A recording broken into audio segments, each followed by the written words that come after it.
Building Bridges Initiative report has proposed radical changes that will see, among other things, Kenyans vote for 94 senators.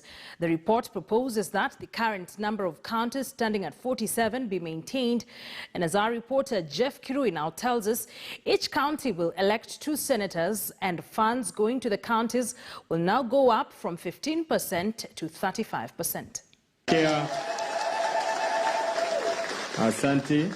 The Building Bridges Initiative report has recommended a raft of proposals to amend Chapter 11 of the Constitution of Kenya on devolved government. I'm hopeful that BBI will come and the people will go for a referendum and they will pass it, because there are good issues, there are good points that we have raised. The proposal in enhancing gender parity has recommended that those vying for gubernatorial positions will have to appoint a deputy from the opposite gender.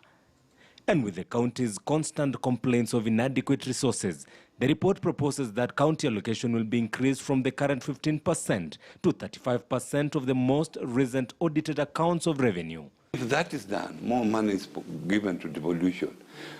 And there is capacity building, proper capacity building, good governance at county level. Definitely, this country will be a different country in the next 10 years.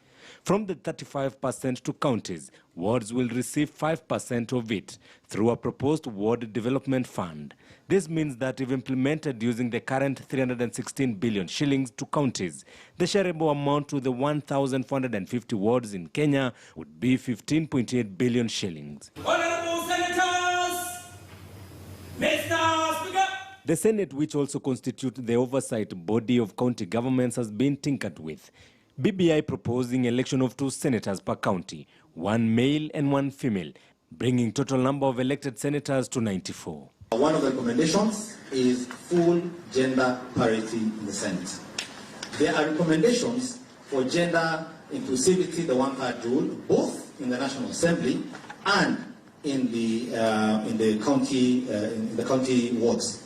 And in the BBI dispensation, all the 47 counties will be retained. Nairobi County as the capital will acquire special status where critical functions will be handled by the national government. Jeff Kirui, KTN News. All right, so all Kenyans will get a chance to read this particular report.